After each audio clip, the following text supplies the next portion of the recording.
Welcome to the Intention Now podcast. Joe, welcome back to the show. It's truly great to have you back on here, brother. It's hard to believe that it's been a year since you've been on. Isn't that amazing? I think that's incredible. I thought it was like a couple of months, actually. Actually, you know what? I was typing out my script and I go, I think it's about a year. And I actually went back to YouTube. It's been a year almost exactly. I can't remember if it was almost a little or less, but it's about a year exactly. So thank you I so see much. you throughout the year.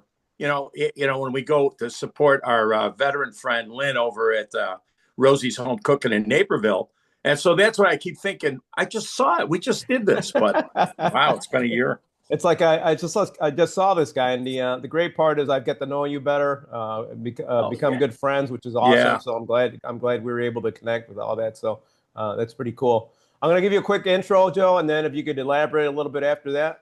sure. The people that don't know you, I know a lot of people in this area know you, but a lot of people do not. So let's do that, and then talk about some great things that you have coming up later in the year, which I definitely want to focus on that.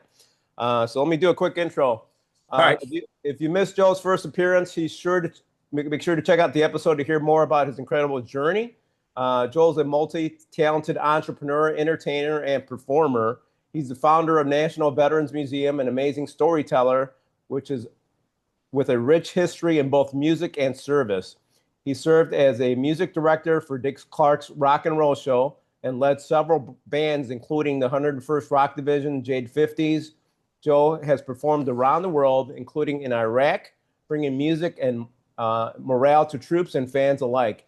He played guitar with and sung and directed bands for legendary artists such as Chuck Berry, Bo Diddley, Del Shannon, the Shirelles, the Coasters, Jerry Lee Lewis, Johnny Rivers, Rick Springfield, Three Dog Nights, America, Ronnie Spector, just to name a few. I'm not going to go through all these. You probably heard his voice too in national commercials for McDonald's, Shasta Cola, Betty Crocker, Coffee, Bicycle, and Chili's, just to name a few. So, Joe, I gave you a little bit of a summary, but if you could elaborate, give us a little bit more detail, that'd be awesome, brother. Well, I look at my life as like many, many facets of my life were just chance, being at the right place at the right time. That's my definition of luck, is being prepared for opportunity. The opportunity comes up and I was ready for it. So I remember, you were talking about the commercials. I remember we were performing. We had our band Jade. We were performing all over the Chicago. Actually, we were playing coast to coast. And we were in downtown Chicago one day, and this gentleman named Paul Wilson came into the nightclub that we were playing. And he came up to me right after our show, and he said, "Excuse me, do you do jingles?" Now, Dave, to me, jingles were those Christmas cookies that you buy. So I said, "I love jingles." Oh And he my looked at God. me like I was kind of weird.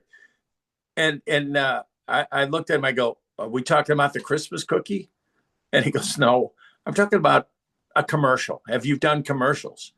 And years and years earlier, I had done a commercial for Bell Telephone about Mickey the Design Line telephone has a crazy, it was like to Mickey the Design Line telephone, wow, wow, wow, that kind of thing. So I said, "Yeah, I did commercial." He said, "I want to try your voice out on a commercial." And I said, "Okay." And it was about 2 a.m. And he goes, "I want you down at Universal Studio at 9 a.m. in the morning." Now, I lived about 60 miles south of downtown at the time. So I got home about 4 a.m., got up at 7 a.m., Wow. pulled over to the gas station, got a hot cup of black coffee, and tried to open my voice with the heat, which works. And I got to his studio. I got there at 10 minutes to 9. I walked in with my guitar, and he said, "I want you to sing some Elvis Presley." So I started doing my Elvis voice. "I want you to sing this voice, do that voice." He had me for about a half hour singing all these voices. And he goes, "You sound great. I want you to come tomorrow and audition for a commercial." Nice. And he gave me a cassette tape and he said, "Learn this commercial." So on the way home, I popped the cassette in my deck in my car and I drove. And that was the Shasta commercial, that "Don't give me that so soda." So all the way home, I started learning it. I heard it on the radio, but I hadn't seen it on television. And what they were doing is trying to find the television voice. Okay. And so be at the studio tomorrow morning at 10 a.m. Next day, I got off stage, home, black coffee, drove downtown, got to the studio, and they had the commercial was ready. It was up. And the ad people from Shasta were there, and from the ad agency. They're all sitting there in their suits, and I'm in the room in my shorts and t-shirt, gym shoes, and they start running the tape, and I started singing a few times, and they're like, just go with it. It sounded great. So I did one. That took about maybe an hour to get it to where they were happy with every line I sang. And they were giving me things like, put some smile in it. I had never heard that term before, but then I realized they wanted me to smile when I was singing it so that you could hear that it was fun. And that actually works. They had all these terms in the jingle world that I had never heard before. And so one was done, then they tried me on another one, then they tried me on an Elvis one. And they said, all right. And he told me, he said, you're not getting paid today unless the agency likes it. Okay. Well, about 4 days later, I got a call from the agency saying, congratulations, you are the television voice of Shasta Cola. Wow. I still didn't know what that meant. Right. So I said, okay, that's great. Thank you. And about 4 days later, checks started showing up. Wow. And the first check, I'll never forget, just for singing them, I got like $600 and something. So they took out taxes and Social Security and all that. So it amounted around $1,300 and change. And I was just like, $1,300 back then. That's like $5,000 or $10,000. Oh, right? Yeah. So my wife and I remember that day. I had a show that night, but during the day, we got the mail at about noon. We ran out to a mall and we bought leather jackets. Oh, nice. Expensive ones. Nice. And then about 2 days later, there were more checks because they had already started running the Shasta commercials on TV.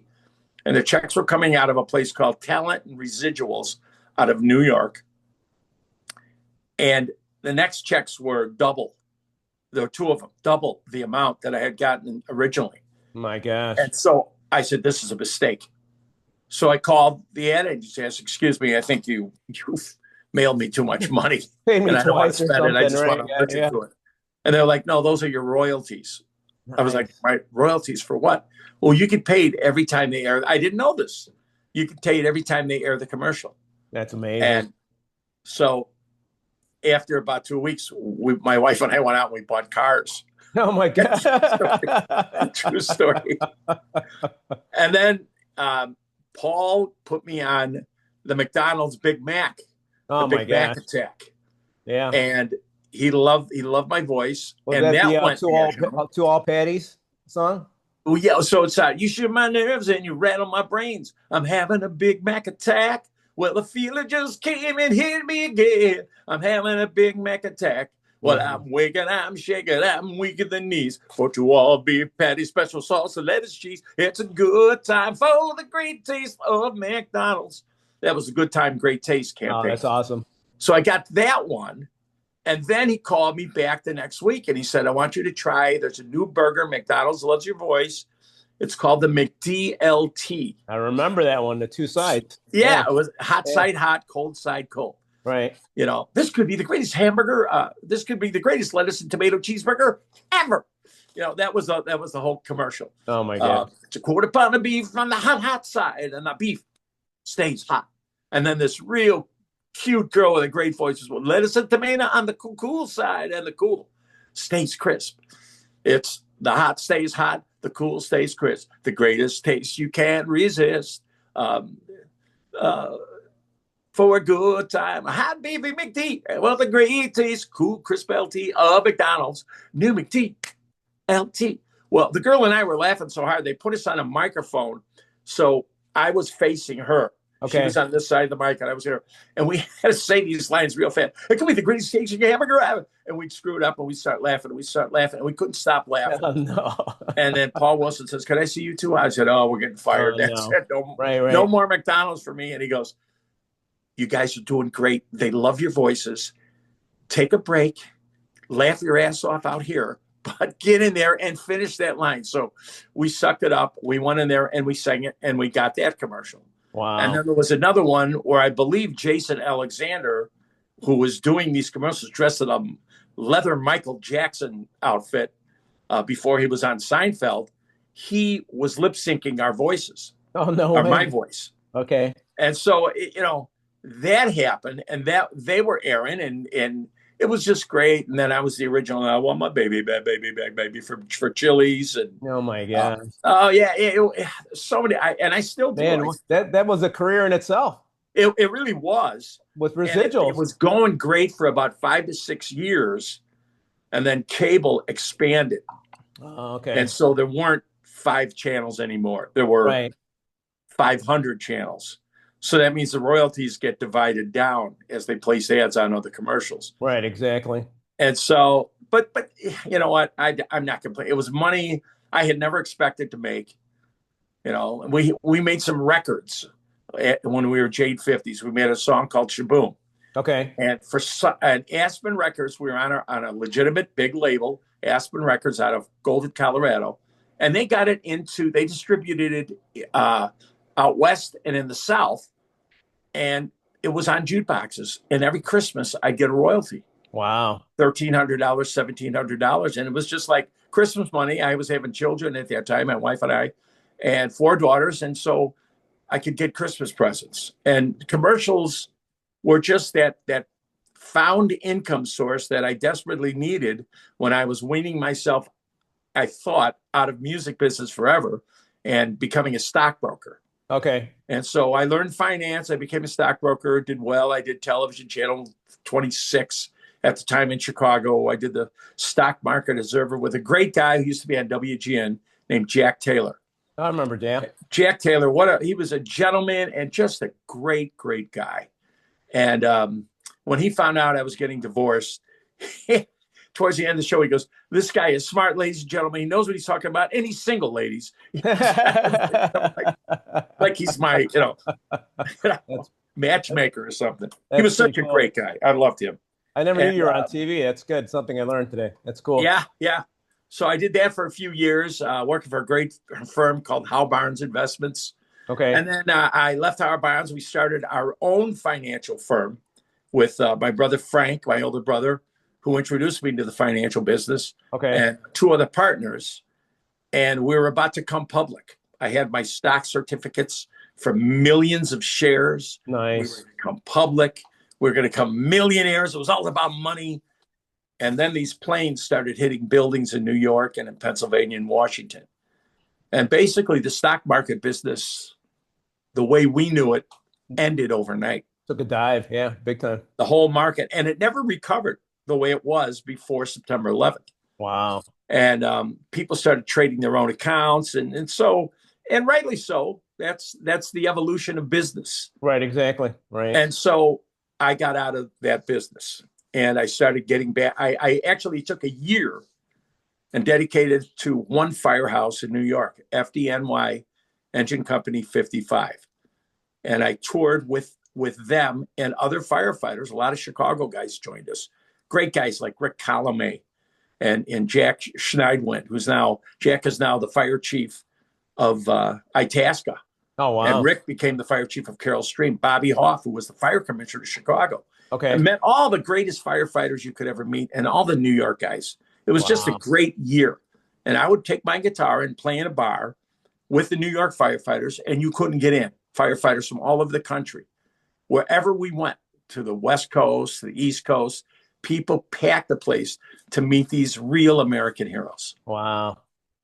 And so that was the year of my life. I remember Dick Biondi, great Dick Biondi in Chicago, who was a real close friend, said, I want to do a show because people never realized that Dick Biondi's father was a firefighter from New York. Okay. And so we did a telethon and raised $68,000. Dick Biondi did.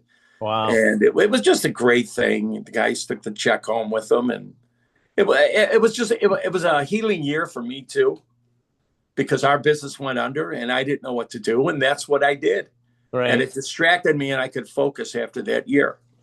And it's amazing. A friend of mine Go ahead. As I say, it's just amazing when you're giving back and helping others, how that really truly fulfills you. And I think we learned that over the years. Like you were saying earlier, it used to be all about money, right? Yeah, it did. But it's I was all about money. right. Got to But make not money. I've got to have a pool in the shape of a guitar. Didn't you think what a right. stupid pool that would be? I guess this gray hair that we have coming in helps us learn some things, right? Yes. But Yes. So after that year was over, one of the brothers of a firefighter who had been killed on September 11th from Engine Company 55, Cliff Russell, Stephen Russell, his brother was killed. okay, Cliff said, "How do I continue to heal when your year's over?" And Dave, I said something that I thought was very brave, but I've never thought anything would happen. I go, "Well, we'll take it to the troops." Well, he calls the Pentagon. And because he's the brother of a lost firefighter, right. they took his call. Wow. He said, "I got a band. I want to get over to Iraq and entertain the troops." And so about 2 weeks after that, the Speaker of the House is doing a fundraiser in Barrington, Illinois, and I get invited. And they said, "Bring your New York friends." And I said, "Well, how much is it to attend this?" She goes, "It's $2,500 a person." I said, "I don't have $7,500. And she goes, "No, it's free for you and bring 2 New York firefighters." Oh, nice. And I was like, "Okay." So I called the guys. I called Cliff Russell and John Olivero, and we showed up. And Speaker of the House calls me up. He said, "Joe Cantafio adopted a New York firehouse, and that's what President Bush wanted us to do, is blah, blah, blah." And he's got the firefighters here. Cliff Russell, his brother was killed, and John Olivero, and he said, "I want to get a picture, and this will stay on my desk." And I whispered to Cliff, I said, "He's using us for a photo op. Let's use him." So Cliff grabs him, and all of a sudden, Secret Service guys coming out from behind the curtains and under the table. It's like, hey, what are you doing? What are you doing? Yeah. Yeah, what are you touching him for? Right. And Cliff says, "Put us in Iraq." And Speaker, "What the hell are you going to do in Iraq?" And I butt in. I go, "I'll put a band together like we did with Let Freedom Sing, and we'll entertain the troops. And I'll bring him with me, and he can thank him for avenging the death of his brother." Nice. And he goes, "That's a great idea. Give me your card. I'll call you this week." I never thought he'd call. The Speaker of the House is going to call me at home. Yeah. Well, give me your card, throw it away. yeah, that's what I thought would happen. So about 4 days later, I'm up in the bathroom, shaving, ready to take my kids to school. And my youngest daughter, Danielle, she was 4. She comes in with the phone and she said, "Dad, telephone." And I said, "Who is it?" And she goes, "Speaker." And I thought she meant she hit the speaker button. I said, "Well, go down and push the button." Right. I said, "Now who's on the phone?" She goes, "Speaker." I said, "Hit the button." She goes, "Speaker." And she just throws the phone at me. And I look at it, it says Washington, D.C. And I'm like, "It's Speaker." So I said, "Good morning. This is Joe." And he goes, "Joe, yeah, Speaker now." Then he answered. And listen, I'm going to put Chris Taylor on the phone, and he'll tell him the idea and walk through it. And he'll walk you through the paperwork. Well, I talked to Chris, and he said, "All right, we love this idea. We're going to send you some paperwork. It's going to be about that thick." And it was. Oh, wow. And it was, I didn't have a band yet. I lied. Right. I said, "Yeah, I got a band. There's great guys." So I knew I could get great guys. The first guy I called was you had done it Jonathan before, Brandt. so you need to put a couple guys together, right? Yeah, I played with big names. Right. First guy I called was Jonathan Brandt, formerly a Cheap Trick. Okay. I said, "Hey, JB, you want to go on an adventure?" And he starts like, he knows me very well. And he goes, it's like, "Oh, no, here we go." So I say, "Well, it includes Iraq." And he gets stone silent. He goes, "Are you serious?" I go, "Yeah." And he goes, "Well, I have to talk to my wife. I can't say yes now. I have to talk to Claire. Right. But don't call anybody." I said, "All right, you're the guy. I'm going to call for guitar." He goes, "No, you're going to call another bass player." I go, "John, I'm not. You're the guy I want." John's an incredible musician, bass player, great guy. And he's like, "No, you're going to call somebody." I said, "John, I'm not going to call anybody. You're the guy." And then he goes, "All right, yes, I'll do it. But I still have to talk to Claire." Okay, I'll put you down. You're the bass player. So he calls back. Claire says, "Is John going to get killed?" I don't know. I've never been in combat zone before. Right. But I'm thinking we're going to be protected by thousands of Americans with heavy weapons. I think we'll be okay. Right. And so John was in. I called Vic Lubinecki next. Vic immediately said, "Yeah, I'm in." That was it. I wanted a certain guitar player, a guy who I'd seen perform with the Turtles, and he was just a monster player. And Ron Stetta was just a great guitar player, and I knew his brother was an agent in California. Oh, right. So I wanted to locate him, see if he'd do the tour. And I said, "Where does your brother live?" He goes, "He lives in Elk Grove Village." Oh my gosh, are you kidding? Oh me? my gosh. So he gives me his number. I call him. I meet with him. He goes, "I'll do it." And then we needed a drummer. And John Brandt goes, "I want to be able to pick the drummer," because I work with the great Bunny Carlos from Cheap Trick, who is one of the best drummers, who's got perfect rhythm. And he's got a metronome in his head, never misses the beat. And so Ron Stetta said, "I have a drummer named Timmy Scruggs, who's very good." John goes, "I want to see him first." So John and I go to see Ron Stetta perform. And Timmy Scruggs is on drums, and 5 songs into the show, John goes, "That's our drummer." Nice. So when they took their break, John and I came up to him. He recognized John right away. He didn't know who the heck I was, but he said, "Yeah, I'll do this." Nice. So we had the band. We had one more guy. I call him John Fink, who was in, and then he's chickened out because we're all going to get killed. Oh, this is going to be terrible. We're like, go. Right. We got Mike Schlifka on sound. The sound man, Mike Schlifka put the whole package together. The Pentagon had sheets on the size and the weight of things, the way the equipment had to be. We had to get smaller equipment, and we had to get a PA system, and everything had to be under 75 pounds and fit on a military pallet. Mike Schlifka measured everything out, got the sizes, the weight, marked all the cases. I mean, he did a great job. And then he mixed the sound at the show. Most bands had to set up their own PA system and go live, but we had a sound man. And then Cliff Russell came, and he would sing. He would speak the words to a song and play tambourine. But he delivered some great messages to our troupe. And he did a couple of jokes too, that Steve Buscemi, a New York firefighter from the same firehouse as Cliff's brother, Steve Buscemi met with us, and he wrote us jokes for the tour. And they were pretty funny. Man, what a team, or what a band you put together. That's incredible. Like I said, it just went boom like that. And how long did you guys tour? We toured for 1 month. Wow. Sometimes doing 2 or 3 shows a day. Holy cow. You know, we'd pack up. We would set it up. The troops said, we're going to help you set up. No, you're not. You're here to enjoy the show. Exactly. We're the court jesters. No, the colonel said this is what I said. Well, then just sit your butts down. We'll set it up and relax. Right. And they would bring us food. You guys eat the food. You know, they were just like, wow, they loved us. Yeah, and we loved them. We got to see what you guys do. You're a veteran. Right. We got to see what you guys do. And that blew us away. The way you guys operate the combat zone. And the terrifying times, because, you know, here's what I found out.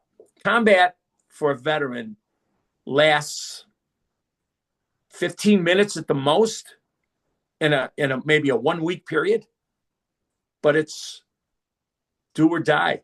Right, exactly. It's do or die. Yeah, there's some conflicts that have last longer. For those 15 minutes that you're going to get killed. Right, exactly. Right. And so that's what I learned. We had this group called the Phantom Raiders. Darren Domko, I'll never forget, the singing sergeant. He got up one night and sang with his butt with me like karaoke. I said, you could have come up and sang with our band. So I took my guitar, and this guy sang beautifully. He still sings. Oh, wow. I still am in contact with him. And they picked us up in Humvees, machine guns, and drove us into the downtown Baghdad Palace. Oh, no, Martyrs Monument, those 2 big teardrops in downtown Baghdad. Okay. And we played it there in a theater below ground. Holy cow. And they took off, and they said, we have to do a raid. And they got up, and I was like worried. You could see they were sick to their stomach. They're locking and loading and putting more gear on and more weapons and putting weapons all over any pocket or holster they had room for. They put grenades or weapons or something. And then they took off. And about with 2/3 of our show done, I saw them come back into the theater. Okay. But they were splattered in blood. Oh my gosh. But they all made it. Wow, thank God. So they were knocking on doors and collecting weapons and finding bad guys. In the green zone, the Iraqi people would call and say, there's bad people here planning some stuff. And then they'd go in town. And they came back. And he and I stayed up. I would say we talked about 5 hours that night. Oh, my gosh. Sitting up on the deck of the palace. Okay. It was a beautiful night. And stars are big when you're in a place that doesn't have much population. I mean, they have population, right. They just have no electricity. Right. And we talked about music, and he's from Texas, and we talked about everything. And he was just a great guy. He's just a great guy. The singing sergeant, Darren Domko. And a dream of his was to sing with the band. So when he got out of Iraq, we invited him to Chicago. Oh, and no I way. had it on stage, and he sang Crocodile Rock, which was a song he was famous for. Okay. He did karaoke nights on Thursday nights in Baghdad. Oh, my gosh. Yeah, I know. And then the band played God Bless the USA. Okay. And he would sing that, and the crowd would go, he'd be in his uniform. It was just awesome. Yeah. So that was a continuation of our tour, to Iraq and our way to honor veterans. Right. And so then I put together a thing called Let Freedom. No, that was Let Freedom Sing it was called the Forgotten Heroes Foundation. I did that with a great friend of mine, Bob Coling, a Vietnam vet. Okay. Who lost his leg in the jungle. And Bob's no longer with us. Okay. He was just a great friend. And I had written my cousin Ryan was killed in Iraq in 2004. On Thanksgiving Day, he was killed. Oh, my gosh. He had called his dad, my cousin Joey Cantafio, in Beaver Dam, Wisconsin. And he called him and he said, happy Thanksgiving, Dad. Everything's fine. We're locked down for the day. Well, after that phone call, they came in and asked for volunteers, and Ryan always raised his hand and volunteered with his guys. Okay. And they went out, and it was a setup because they had massacred, I think, 17 insurgents about a week earlier. So they were setting up for these guys. They trapped them. Oh, my gosh. They want to get back at them. Yeah. Yeah. And he caught a piece of shrapnel that between his helmet and his vest, about that thin, it went through and slit his vein. Was it an IED or what was it? Yeah, they had loaded it into a car that was on fire. Oh, my gosh. And then they set it off when they got there. Man, oh, man. Sorry to hear that. Yeah. He bled out and he died. And I went to, with my cousin Jerry, we went to Beaver Dam to the funeral, and I met the rest of our family up there. And his poor dad, my cousin Joey, was his only son. Oh, man. And he started there's a restaurant for all you veterans in Wisconsin. There's a restaurant in Beaver Dam called Cantafio's Buckhorn Steakhouse. Oh, wow. I didn't know that. All you need to do is show your veteran ID, and dinner is free, $3.65.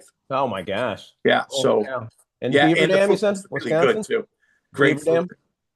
And there's a tribute. There's like this great little tribute to Ryan, photos and everything in the restaurant. That's amazing. So so that that all came from that. I did some concerts to bring awareness because they lost 6 in this little town. Wow. The highest little town per capita in Wisconsin. 6 veterans were killed in that war. Man, oh man. And so and it just evolves from this. And then I get a call from this guy named Tony Weber. And he said, I want to get your best ideas for a museum. I go, I don't know anything about mummies and dinosaurs. He goes, well, that's try to be a smart ass. That I always am. Yeah. And he said, well, I'm going to fly to Chicago. Would you have breakfast with me? I go, yeah, let me know when you're going to do it. Well, like 2 weeks later, he calls, I'm in Chicago. And where's he from, Joe? Friday morning. So I said, well, let me try my where's he from? Pardon me? Where was he from? Houston, Texas. Okay. He's built about 125 museums. He's very well known. Okay. Southwest Museum Design. They are Southwest Museum Services. They design museums. Okay. He's done the Reagan Ranch. He's done the Buddy Holly Museum, the Dr. Pepper Museum, the Nimitz Museum. Okay. I mean, he's done huge museums. Wow. All over the U.S. And so he comes in. He on a Friday morning. I drop my girls off at work at school, and I go to the Skokie Holiday Inn. My girls are staying with their mom that weekend, so I didn't have to pick them up from school. And we started at 10 a.m. in the morning on a napkin, writing down notes. Okay. And he was just saying, give me your best idea. And I give idea, and then I write it down. And you write it down, right? That's great. Write it down, write it down.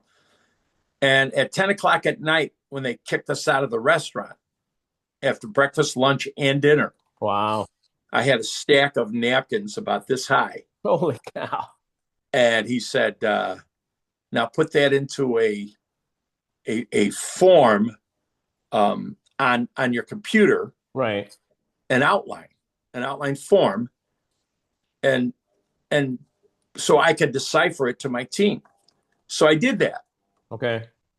And a few weeks later, he emails me a book of everything expanded with when the battle of this, and then his historians at his museum design company filled in the blanks. Holy cow. Wow. And so then he said, I need you to fly to Houston and finish the book.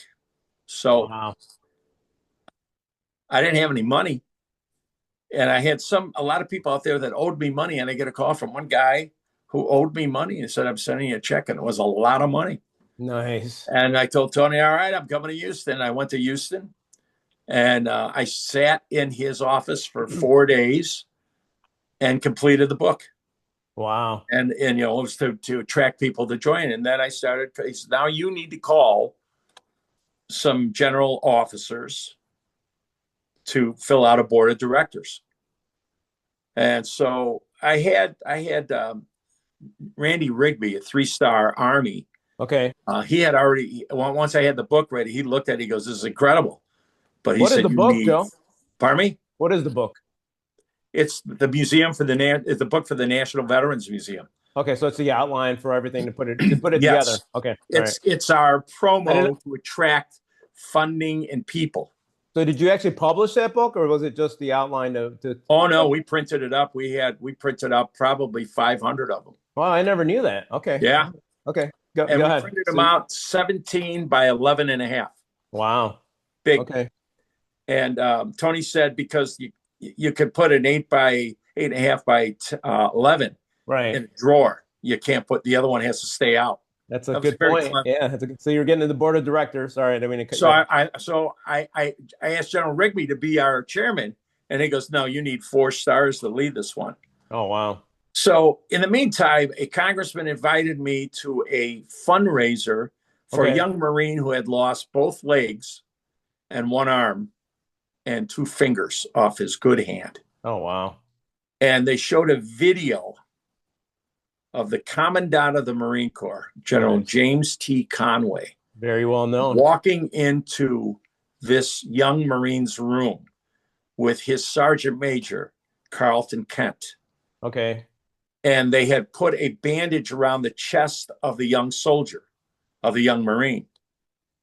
And General Conway walked in, and he started rubbing the young Marine's stump in the most compassionate way, but in a tough, manly way. I don't know how to explain it. I was just like, I don't know who that guy was, but I like him. Because he showed compassion to his Marine. And then he said, well, I want you up and out of here and walking again. We'll help you do that, but you got to do it. And he goes, yes, sir. Yes, sir. And then General Conway goes, are you ready? And he said, yes. And Sergeant Major Kent opens up this little box, and there's a Purple Heart, and they pinned it on his bandage. And I was like, I got to find that Commandant. And I found him. Oh, my goodness. We had a conversation, and he's one of my best friends in this state. That's amazing. We just chatted this morning. Yeah, we email each other all the time. That says a lot about a person, a couple of small actions like that, right? Yes. I saw that, and I was like, that's the chairman of the National Veterans Museum. And he flew. I said, fly to Chicago. I'll take you around. I'll show you everything.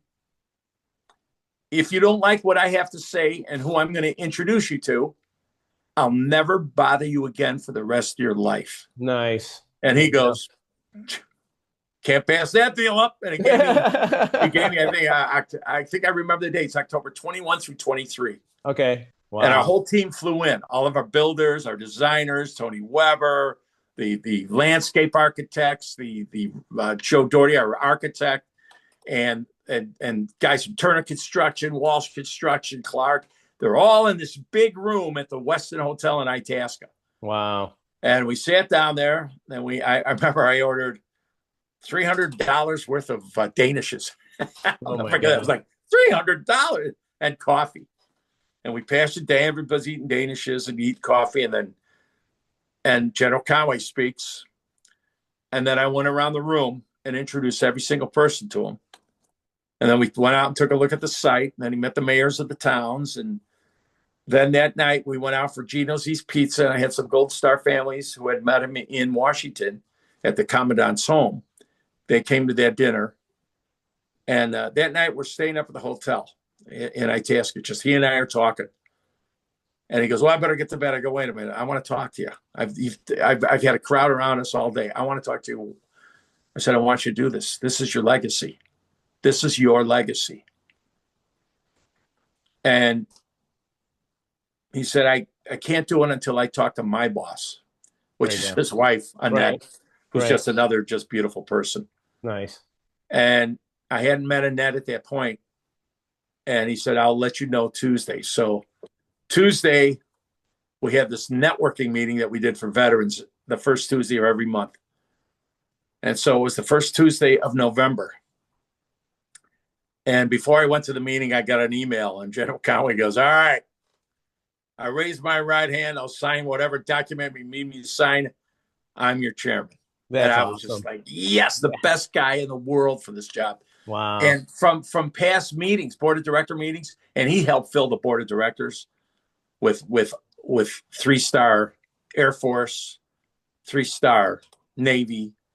His Sergeant Major Kent's now on the board. We got Sergeant Majors because Rigby had this idea. We just don't want all generals because none of the NCOs will join. You got to get the NCOs. So we got the NCOs from all the branches too. You know, Joe Cantafio from the Navy, and we got Skip Bowen from the Coast Guard. We got a 3-star Coast Guard.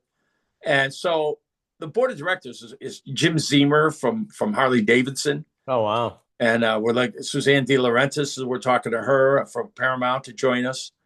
And so we have a female Air Force officer, and it's quite an impressive board of directors. Wow. And General Conway runs these meetings. I mean, it's terrifying for me to watch a 3-star general go, yes, sir.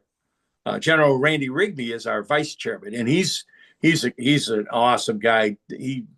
He's funny, he's charming, but he's down to business at work. These board meetings are intense. Yeah, no time to play around. Let's get it done. Right. It's for the veterans, you can't mess around.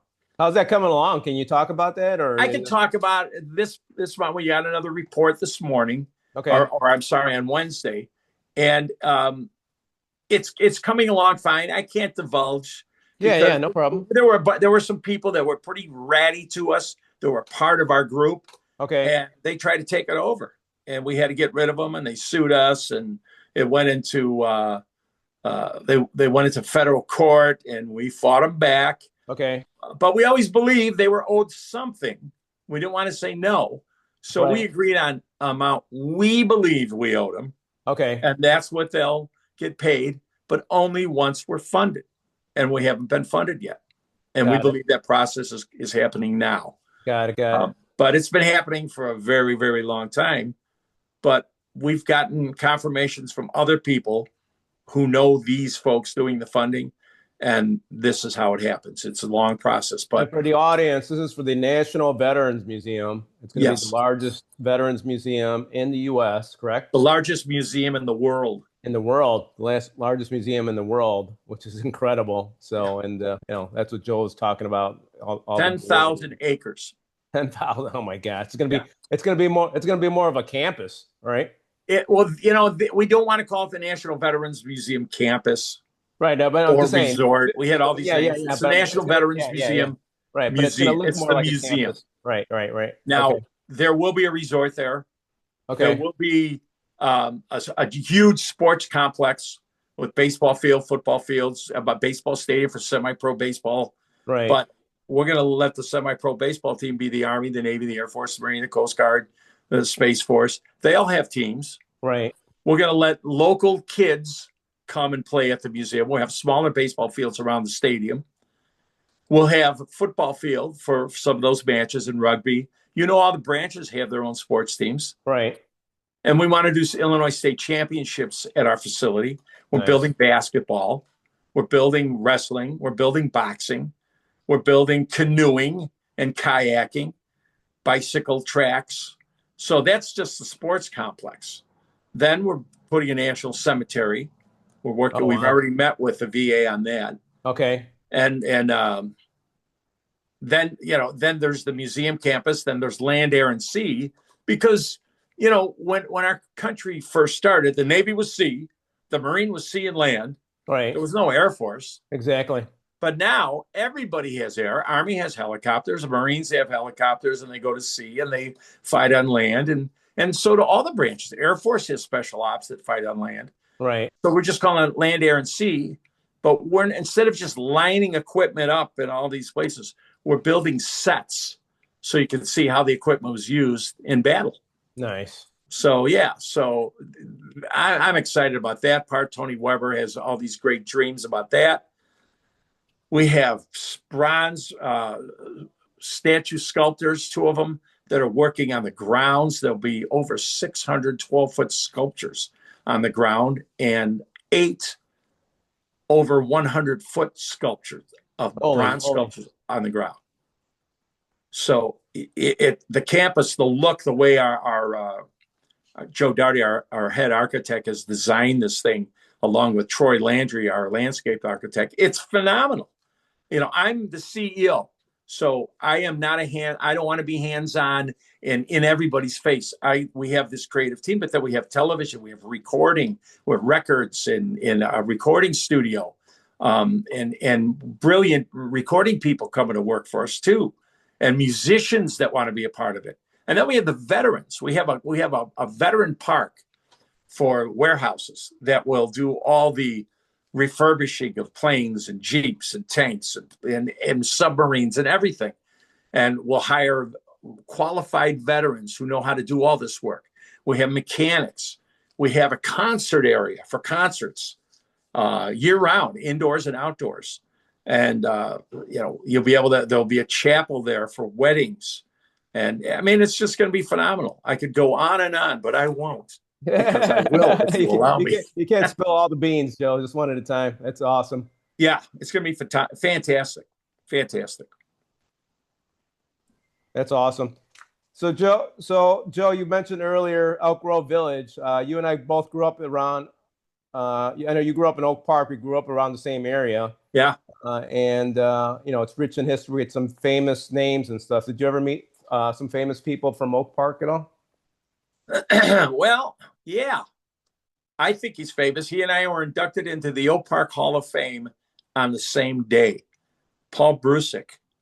Paul Brusick is now the president of Warner Brothers Film Music. But when I met him, he was inline music, inline cinema. And so he produced all the music to Lord of the Rings, Austin Powers. And so when we were inducted to the Oak Park Hall of Fame, we got to address the student body, both of us. And Paul gave one of the greatest speeches I've ever heard. He challenged the Oak Park students. He said, kids, I'm going to give you the key to success right now. Okay.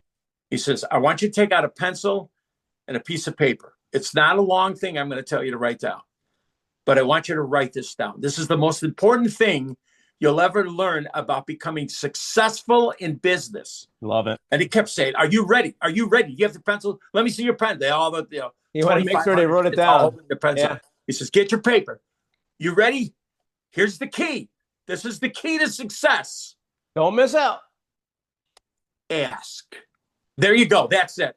Wow. And then he says, I graduated. I'm going to paraphrase. This is what I remember Paul Brusick saying. He goes, I remember when he graduated from the University of Illinois with all his cinematic classes and everything you need to arm yourself with intellect and knowledge to go to Hollywood and become a film music producer. He had 6 months of money to live on, and he was determined to get a job. And he said he was at a chilly morning in Hollywood. He was walking down the street, and he saw Francis Ford Coppola sitting having coffee outside in a thick sweater. It was chilly. He was drinking hot coffee, and he was reading notes, probably a script, I guess. I don't know. Right. And Paul saw that, and he walks to the cafe. They go, "Do you want to sit outside or inside?" He goes, "I want to sit outside." And so they see Paul as far away from Francis Ford Coppola. Of course, yeah. But he waited for the opportunity for the waiter to leave. Okay. And he walked up to Coppola. And he said, "Mr. Coppola, could I speak to you a minute?" And he said, Coppola looked over his glasses. And he goes, "Sit down." "What?" Nice. And he explained, "I just graduated film school. And I did that, and I'm here to help, and I want to work with you. And I know I could do good." And Coppola said, "All right. I just fired my music producer." No way. Oh my God. And I believe the story goes, "I want you to go to my office." And he writes a note on a card. "Go to my office, show this to the guy, everybody's got a guy. Right. And tell him to show you the film." He wrote it down. "And I want you to come up with a music clip for that piece of film. And if it's good, I'll bring you on. Wow. And if it's not, I'll fire you too." So he went and he saw the film. Okay. And the clip of the film was Robert Duvall and the helicopters coming in. Oh, no for way. Apocalypse Now. Oh my gosh. And the guy he fired had written a piece. Now, the reason you write a piece is so you get royalty. Right. So Paul is a smart guy, and Paul figured out Paul figured out a song that was already, probably at that time, it was public domain, so you'd have to pay the royalty. And it was Valkyrie. So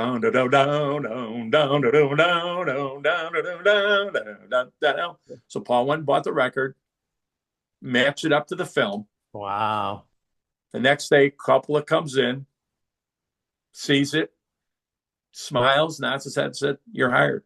And that was his first film, Apocalypse Now. Holy cow. But he asked, how many guys are scared to death? I've been scared to death when I saw somebody to ask. Right, exactly. You know, I remember the first time I met Chuck Berry.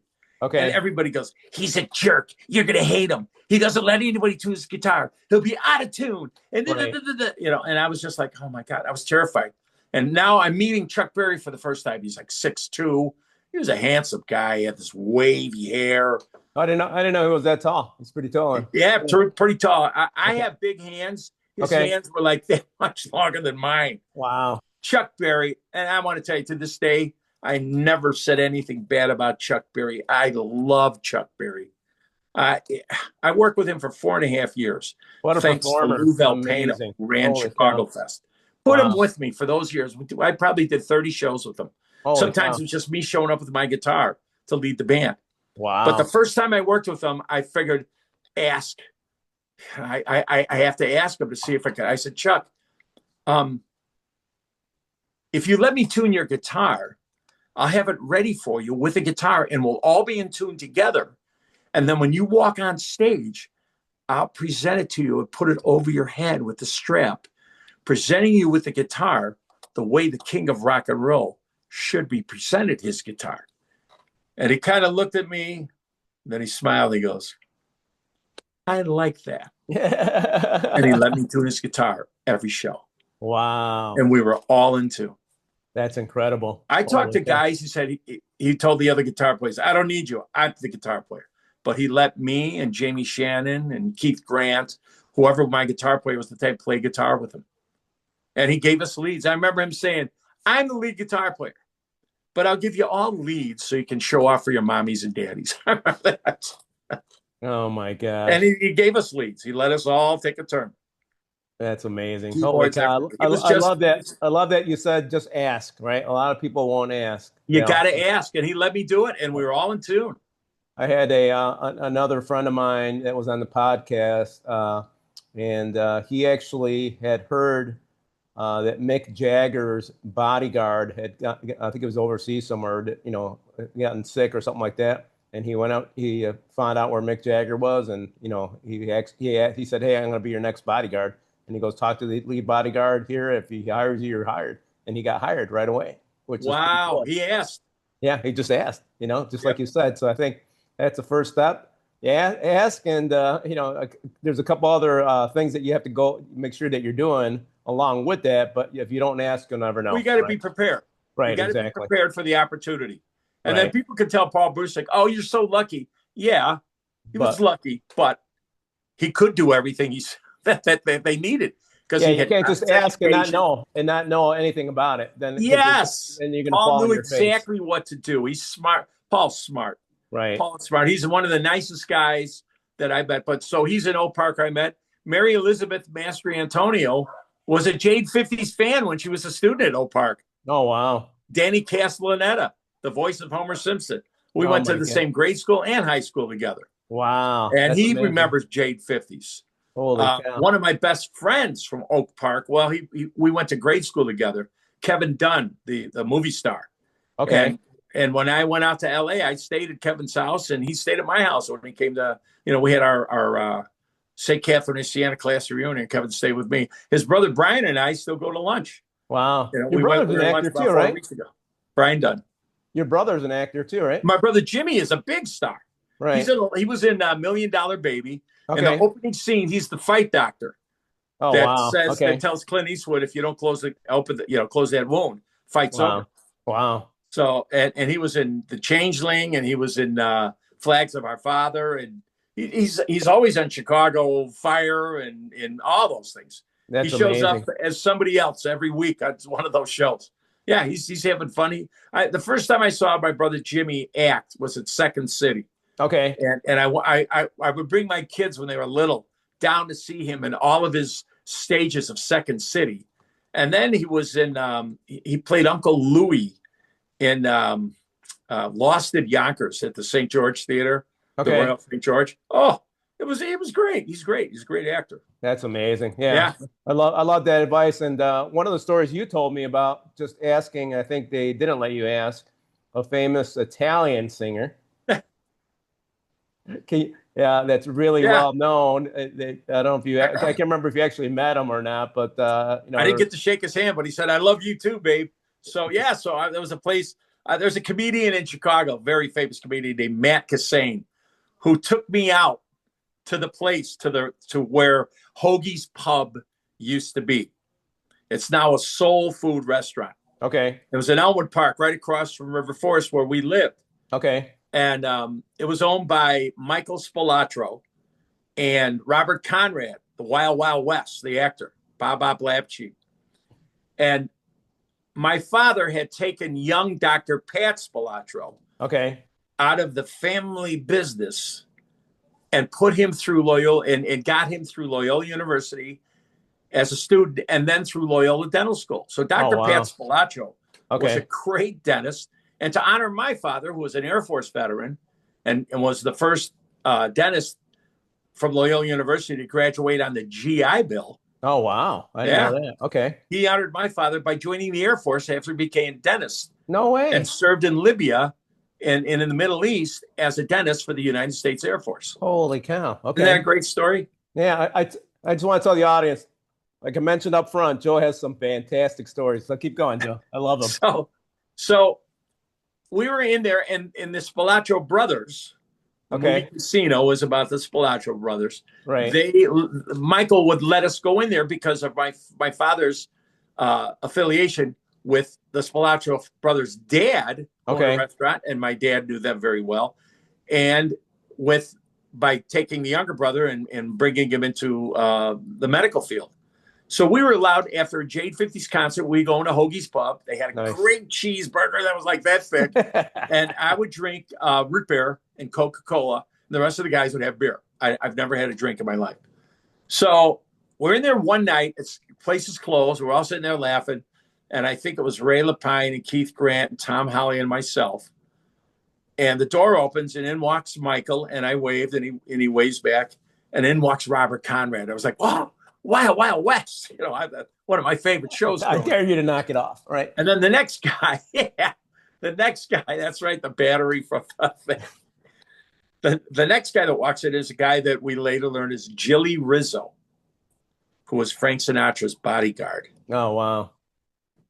And then a guy walks in, and he was so famous that I couldn't think who he was. Do you ever see somebody who's so famous, you go, oh my God, that's. And it took me like 5 or 6 seconds, and I jumped on one, Frank Sinatra. Your mind was so blown away, I think. Yeah, right? I was. Yeah, it's like, what? And he had like this dark tan and these white teeth, and he had a captain's hat on, and he had a light blue, I'll never forget it, powder blue members only jacket. Oh my gosh, I remember those. Yeah. Yeah. With razor creased navy blue pants and a beautiful like navy blue tasseled loafers. Okay. And when I said he loved it, everybody started. When I said I love you, and everybody started laughing. He goes, I love you too, babe. And I walked around and go shake his hand or hug him or do something, kiss his face maybe or his ring. Right. And Michael stopped me. He goes, go sit down, Joey. And I said, but I just want to. And he goes, everybody just wants to. Go sit down. So they all started laughing, and they went to bed. Probably were gambling all night or something. But that was I was that far from shaking the chairman of the board's hand. That is amazing. Holy cow. How did that era, that you grew up on, did that influence you at all in your career? That the music era, all the music and with the kind of like the darker history of Oak, with Oak Park. Well, that I have some funny. I ran into my drummer Ray Lapine from the Jade 50s, and this was a couple of weeks ago. I was playing in Huntley, and he shows up. He lives in Huntley, and he made me tell the audience a story. So when I was probably a freshman in college. Jade 50s was very popular, and we got hired to play a birthday party. And the guy who hired me, he's talking to me on the phone, and he sounded like Nick from It's a Wonderful Life, the bartender. All right, we got a party for you. We want you to play. It's at the International Hotel on Mannheim Road. Oh, my God. It's like, okay, how much is it going to cost? I said, $1,500. No problem. How big a stage do you guys need? I go, I need a 24 by 16 with a 8 by 8 drum riser on top of that in the back center. No problem. We got risers. We'll have you all set up. So I'm thinking, okay. So we get there the day of the show. It was a Sunday afternoon. And I'll never forget it. We get there, and there's tables pulled up to an 8 by 8 riser. Oh, no. And I am furious. We got to do a show. I get the guy, he comes in. He's a little skinny guy in a silk suit, the tie with the big knot, the gold bomb through it. And I go, I said a 24 by 16 with an 8 by 8 riser. This is not going to work. We're not going to be able to do a show for you today. I'm sorry.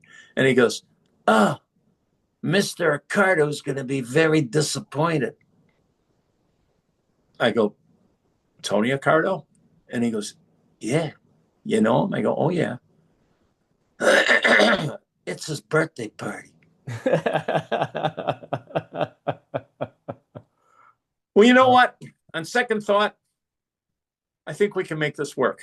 Oh, my God. So we put the microphones in the audience. We didn't do much of a show, but we just stood there and played. That's but hilarious. The drummer reminded me that some guy from the back of the room yells up, playing Night Train. And I go, I'm sorry, we don't know Night Train. He goes, learn it on your break. And we all went into this hotel room on our break going, we learned Night Train. And we came out, we opened with that for a second show. And Joe, for the younger audience, who was Tony Accardo? Tony Accardo was the head of the syndicate, the Italian Mafia, that no longer exists. I don't think. Exactly. Yeah. But and so Sam Giancana was there. He was from Oak Park too, right?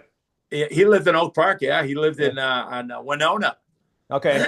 And a TV report came out about a month ago that said that they finally figured out who killed Sam Giancana in his basement kitchen, Oh, wow. and it was Tony Accardo. Oh, wow. Holy See, cow. that's what they said on Channel Good, 5, I believe. good thing you played. Yeah, and they were all at the party.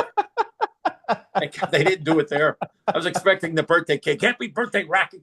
You know? Joe, I've had the pleasure of watching you perform. And one thing I love about you is your passion comes out, and I could tell that you love it. What is that? What keeps you going, or what keeps you going to just because you still perform? It's just so the audience knows, some that have not watched this previous podcast. Joe performs every week still. Tonight I start 4 nights in a row. Yeah. You're doing Fortnite. Holy cow! And we're gonna get into where he's performing overseas here in a few minutes. But what is the passion that keeps you going, brother? You know what? Paul McCartney calls it magic. Okay. It's the magic of getting a 6-string guitar, okay, and making a chord and strumming it and hearing that beautiful, like a harp. To me, a guitar is like a harp. It's just a beautiful thing. And when you can sing, which I've learned to do, I think, pretty well over the years, and play your guitar, and then I figured out how to put some bass lines in there and maybe a lead and some drumming. I do all that little stuff in songs. And nothing gives me more joy than that. And what some of my fans say is they're amazed that I sing. Some guys try to make the song their own, and they change it around a little bit when they get bored doing it. Right. I never get bored. Right. I sing the song the same way, the way people want to hear it. Right. You know, the people remembered it. I mean, it's hard enough to listen to me doing a Beatles song on one guitar. So I try to do it. And when I do I Should Have Known Better, I'm playing the bass. I even do the lead. And I'm hitting the rhythm and singing, the song. And it just gives me pleasure when I look at the audience and I see people sing along with me. That to me is just the best. I love when people sing along with me. That's, to me, I just love it. And an hour, 2 hours a day when I'm not working, I take my guitar. I have a guitar in my room, and I just play and play and play, figure out new things. So I think it's a combination. It sounds like it's a combination because you love the guitar, you love playing it. Yeah. Right. You love telling stories. You tell stories during your sets, which is incredible as well. And I tell how I learned how to play the guitar and why I learned how to play it. To impress a girl. I think every guy. hey, by the way, it still works. I've seen it. Yeah, you know what? Lucky me. One guy goes, "You're an old guy, 70 years old. Chicks are still liking you." Joe. Oh, well, start playing the guitar, buddy. It works. There you go, man. Sing it. Two of my grandsons. One was going to play bass and one was going to play the drums, Jack and August. Okay. And they've been working for my road manager, Eddie, now. You've met Eddie. Yes, Eddie. And Eddie's a year older than me, and his wife is like, "Excuse me, remember me over here? Could you take some time?" So Eddie said, "I need somebody to sub." So they probably split the month now because I work like 20 shows a month. And my grandsons now are all switching to the guitar because they've seen they see the response. Yeah. It's like they've seen it. Look at Grandpa, he still got it. Yeah. Awesome. So one I got him his mom's Fender Squire. Okay. It's a Mexican version of the Stratocaster. And then I gave Jack, I have a Gibson guitar. Jack lives here with me, and with his mom and dad and sister. And I go downstairs and bring the guitar. It's in a Gibson case. Bring it up here. And he opens it up. He goes, "Whoa!" I said, "That's an SG." It says the Les Paul. I said, "Jack, you know who played this guitar besides me? Chuck Berry and Bo Diddley." Wow. And he looked at me. I go, "When we would be on tour and they'd break a string, they'd take it off, give me their guitar, and I would give them mine." And one time I was just playing Chuck's guitar minus the string. And after 2 songs, he looked at me and goes, "Don't play my guitar. Go and string it." Yes, sir. So I had to go into my string thing, get one of my strings, put it on his guitar, and then he took it back. But I was like, cool. One guy goes, "I got pictures of him playing your guitar." "Thank you, sir." Oh, that's awesome. That's incredible. That's pretty cool. So that guitar, It's probably worth about $2,800 now. It's a beautiful SG guitar from 1979. I bought it at a music store in Galesburg. We had a play Chicago Fest, and my guitar, the neck cracked the night before. Okay. And because we beat guitars up at Jade 50s, we beat them up bad. And I stopped at a music store and I saw my picture hanging on the music store wall in Galesburg. Oh my gosh. And I was like, oh, you got a picture of me there. And he looked at me and goes, oh my God, I'm one of your biggest fans. I've seen you in Peoria and all. And I'm like, wow, is there a professional discount? He goes, I'll give you a discount. And he sold it to me for $350 with a case. Wow. You know, that was in 79. So we've looked at prices now and it's gone way up. Wow. I love that you're still out there giving back, Joe. And it's like you said, magical earlier. So that kind of, it is magic. Yeah. So tell us about your Joe Cantafio's Magical Mystery Tour that's happening in October, because this sounds like a great event for people to attend. So I've always wanted to play. In 1971, I missed the Beatles. Okay. I was anti-Beatle. They're long hair, they're hippies, they're blah, blah, blah, blah, blah. And in 1971, I have a friend named Herb Winan. We write songs together. Okay. And Herb Winan said, oh, A Hard Day's Night is on tonight. It was like at 10 o'clock at night. So we ordered a pizza, went down to my basement, and we put on Hard Day's Night. And I never realized the Beatles had recorded all those songs. And I Love Her, I Should Have Known Better, Can't Buy Me Love, That Boy, on and on. I was like, that's the Beatles? Like, they have a lot of good stuff, you were thinking. Yeah, I just from that movie. Right. So then I went to his house. And he played Yesterday and Today. And I said, yesterday is the Beatles? Wow. And then we went into On and On and On and Magical Mystery Tour and Fool on a Hill. I was just like, they're the greatest band that ever lived. Wow. And so by 1971, I got this book called The Beatles Complete by Hunter Davies. And I read the book my junior year in high school, beginning of junior year. And they talk about the Cavern, where the Beatles started, and all the British bands came to Liverpool to play the Cavern, which was a cafe. The shows were originally at noon. Oh, wow. You know, you went in there on your lunch break. Isn't that crazy? No beer was served there. It was coffee. It was a coffee house. That's amazing. And so then they later discovered, let's open up after hours, after work gets out at 6 o'clock, and bring the bands back and serve beer. Oh, there you go. And that's how the Cavern, happened. And so I was like, I would love to play the Cavern. Would that be cool to be on that stage? So I've always wanted to play the Cavern. And finally, after I had my knees replaced, I could start doing rock and roll shows again. Okay. I can walk again. I can jump up and down on stage. Not as much as I used to, but I can still, you saw me, I don't sit. I only sit when I'm really, really tired. And I played this place called Rosie O'Hara's, and Jamie Mueller, who's one of the owners, her husband and her own the place, decided she's friends with Paul McCartney's wife's best friend. So she gets to go to all these events with the McCartneys, and she's very tight, knows everything, goes to Liverpool all the time. And so one night I'm playing in her establishment, Rosie O'Hara's in East Dundee.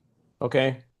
And she said, hey, do you want to do a podcast for the Cavern in Liverpool? I go, what do you mean? She goes, well, you'll go live and you'll be playing at the Cavern. And I was doing like a noon show on a Sunday. Okay. And it was on at 7 o'clock at night or something like that. So I did it. And the people I got home, and on Facebook, I got all these people that like me from Liverpool and France and who had been visiting the Cavern. And then the ladies that kind of run the Cavern, who are involved in the booking and the entertainment, friended me on Facebook, and then we got to get you here. So how long ago was that? You did that? How long ago was it that you did that? That was about 3 years ago. Okay, so it's been a while. Okay. So then there was this gentleman that came to see me. Jamie told him to see me. His name is Shay Clark. And Shay Clark, with a big Irish brogue, Shay Clark says, I like you. I'm going to book you at McNally's in St. Charles. He was booking entertainment there. Okay. So he finally booked me at McNally's.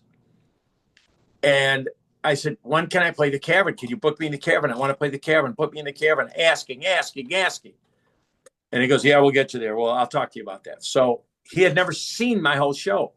So finally he says, I need to see your whole show. Okay. So I like, okay. So I said, well, I'm playing your place. Why don't you come in one night? So one day he stayed and watched the whole show. And he goes, phenomenal. We're going to put you at the Cavern. So another year goes by. And I finally like, Shay, when am I going to play the Cavern? He goes, you know what? I'm bringing my wife to see you. So he brought her to see me in Huntley. And he was like, phenomenal. And that's when he brought me into Intertrav Travel. It's a great little place in St. Charles. Okay. Intertrav Corp. And they said, all right, we're going to put you at the Cavern. I said, all right, how much money do I have to pay? They go, no, you put a tour together. Invite your fans to go with you. We'll get a real deep discount. Okay. And you won't have to pay anything. Nice. And you just do your shows. Okay. And so I invited my fans and I designed the trip. And so it is the Magical Mystery Tour. We land at Heathrow. We fly from Chicago to Heathrow or wherever else anybody is in the United States. You could call Mary. I'll give you that number. Okay. 630-377-5840. We call her Mother Mary because of the Beatles song Let It Be. Nice. I call her Mother Mary. And so you call her and tell her that you're interested in Joe's Magical Mystery Tour.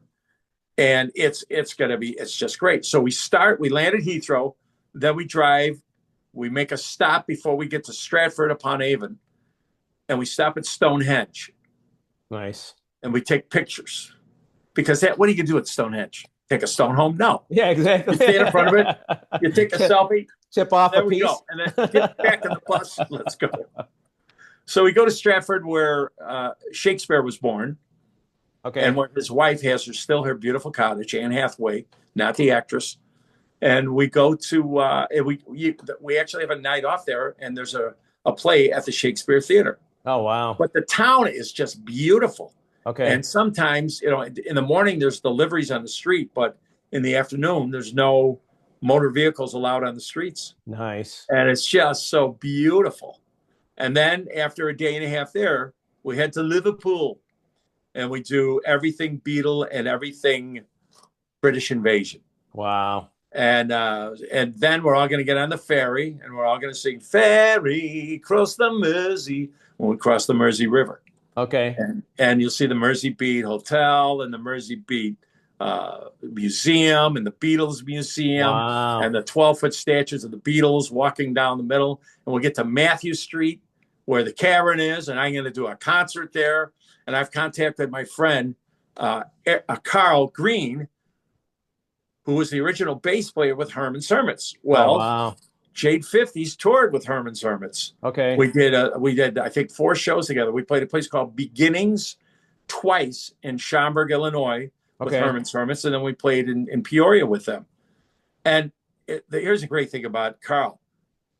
Peter Noon wasn't with him when I worked with him. Carl was not only the bass player, but he was also the lead singer. Okay. So I never saw Peter Noon live. So Carl and I have connected on Facebook 10 years ago. And last year I'm playing a concert with Dennis Stefano of the Buckinghams at the Copernicus Center. I opened the show and I'm doing my sound check. And I see this white-haired guy, handsome guy, come walking in.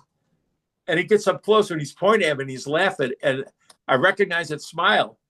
And I was like, Carl Green? Oh, my God. What are you doing in Chicago, in America? And he goes, I'm staying with me friends. And it turns out, he told me he had friends that's near Barrington. Okay. It turns out his friends are Mike and Tracy Bruccoleri, who are friends of mine. That's oh, what my stayed gosh. with. So I just said, hey, I'm going to be in Liverpool. And he goes, I live in Manchester, which is like 30 miles away. Okay. I said, well, then bring your guitar. He goes, absolutely. So wow. He gave me a list of Herman's Hermit songs to learn, and we're going to do those for our audience. That's amazing. Holy cow. That sounds like a great experience, right? You get to travel, so much fun. Get to visit all these towns, beautiful towns. Oh yeah, then we're gonna get on. One day we're gonna go on the Magical Mystery Tour, Okay. which is a bus ride, Yep. and we go to John, Paul, George, and Ringo's childhood home. Oh, wow. We go to the school they went to, the schools. Okay. We go to Strawberry Field. Oh my gosh. We see Eleanor Rigby's grave, Oh my goodness. and we Okay. see the gazebo where Paul met John for the first time when Paul was 15 years old. Wow. That's Come on. incredible. That's a great tour. I That just sounds want like, to stand there. and You know, everything will just be planned by Mary, right? The Mother Mary. Yeah. If you itinerary, want to go, you call her and she'll set you up. hotels, Hotels, that's included. Let me hold on. all I have a all the shows, brochure all the right shows that you here. guys are doing.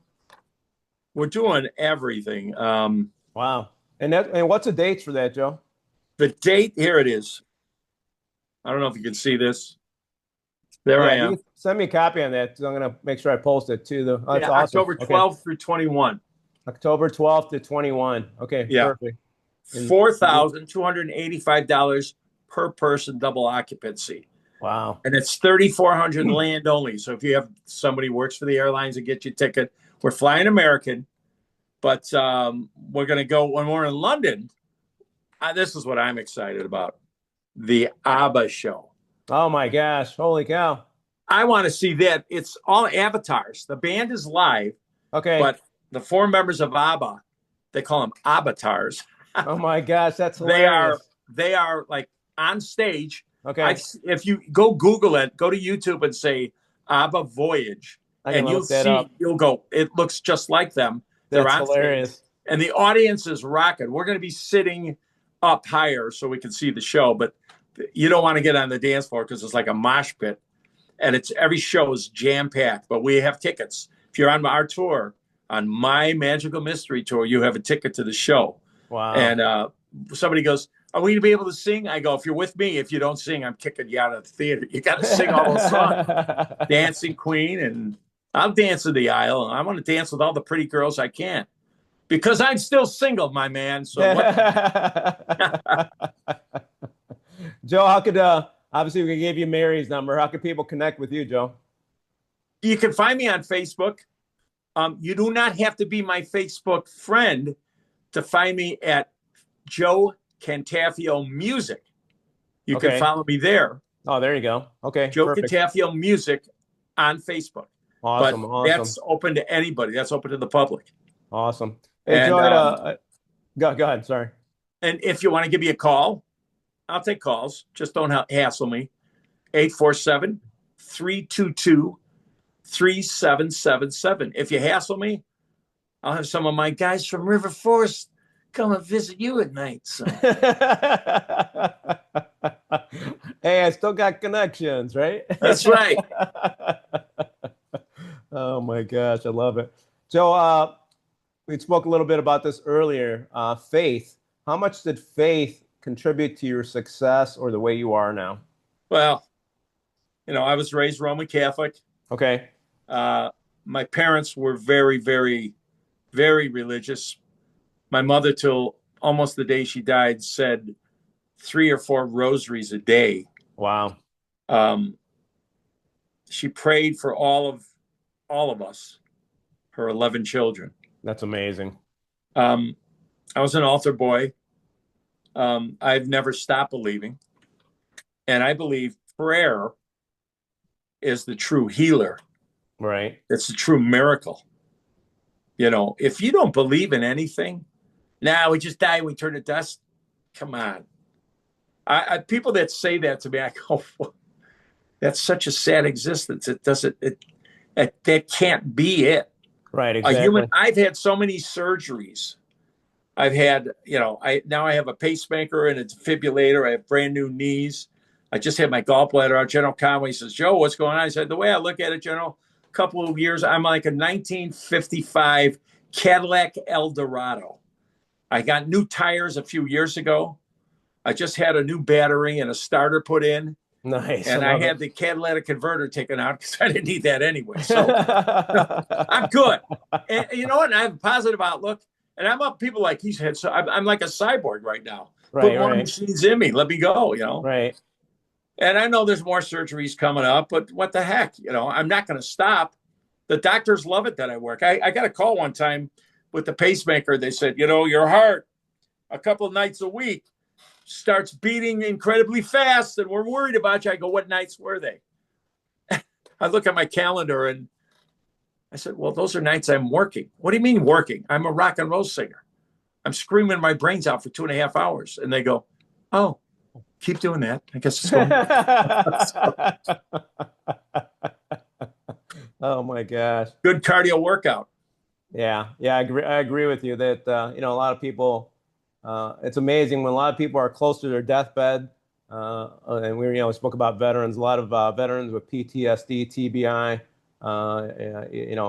even our friend Lynn and a couple other veterans I've had on, it's like, hey, Dave, without faith, we can't get over anything in this world. Can't do anything without faith. Right. What good is life without faith? That means it's meaningless. Right. Exactly. That's impossible. Yeah. We're not a piece of dust just floating around and that's it. You're done. Right. So if that was the case, we wouldn't be giving and wanting to love each other and help each other out. Right. Just the inner workings of the human body. Right. That's not a tadpole. Right. Just the inner workings of a tadpole. Right. Of everything, the way things fit together on earth. There is a supreme being, there is God. and I wholeheartily believe that. So you still pray then, right? Oh, absolutely. Every night. Okay. Yeah. I pray for my daughters during the day. I had all my grandkids were in town. They just left yesterday. Okay. 7 of them live in the Chicago area. My daughter Danielle and her husband Matt, a Army veteran, live in Texas. Okay. And they made the trip up, so we do the big thing, the swimming pool and the backyard barbecues and all that. Nice. But we do it all here. Okay. And it's the family getting together. And what I love about the family, especially Matt and Danielle, before every meal, they pray to God for their kids and they thank God for their meal. That's awesome. It's just, I love that. I love that. Yeah. Many years ago, I used to think twice about it when I prayed in a restaurant, right? It's like, man, and when I got older, it's like, people don't care about you 5 minutes after they see you. So who cares? Right. Who's more important, those people or God? It's like, God's more important. So I love that. Right. That's awesome. You have to, I mean, I have friends of mine go, there's no God, there's that, and you're missing out on so much fun. And I go, all right, so I miss out on a few earthly pleasures, maybe.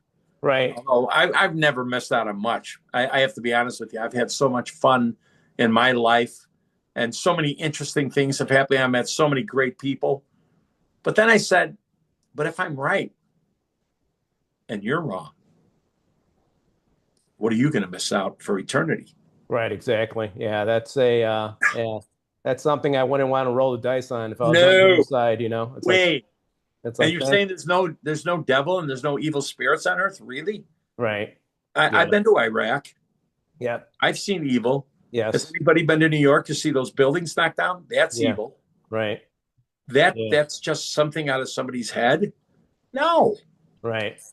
That's the devil at work. I believe that. 100%. Thanks, Joe, for that. Appreciate that. You got it, brother. So what advice would you say if someone feeling stuck or lost for them to kind of break free of that mindset and move forward? Because obviously, we've all gone through struggles. You've gone through struggles. We've lost stuff. We've gained stuff. How do you change that mindset? Well, General Conway has the same attitude I have. Our cups are always half full.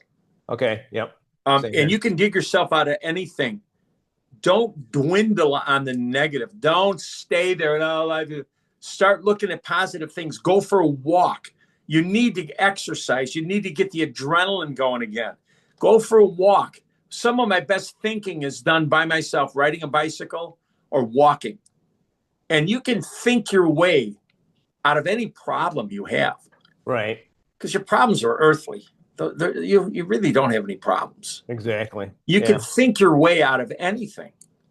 There's always a better alternative. Think of your options. Think of always think it out. Don't make snap decisions. Don't do evil things. Don't be bad to people. Be nice. Be kind. The kinder you are to people, you'd be amazed on how things get heaped on top of you. There's a story. There's a girl that works at the Dunkin' Donuts. Okay. Here in Elgin, and she has really curly hair, and I love complimenting everybody. Okay. And Eddie and Eddie likes to have a cup of coffee at night, so we'll pull.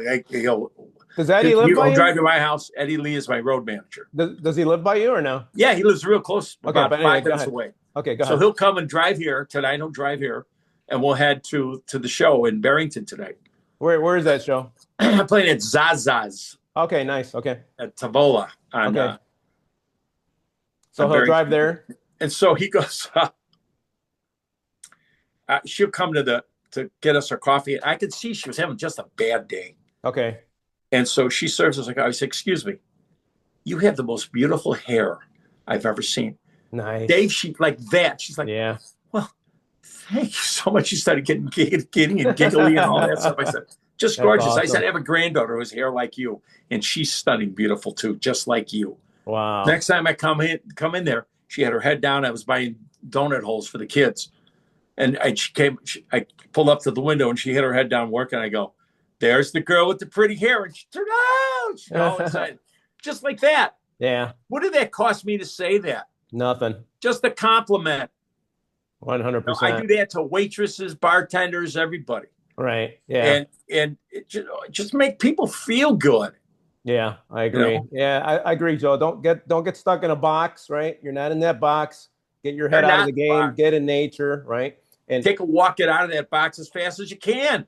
Because it's easy. You made the box yourself in your head. Right.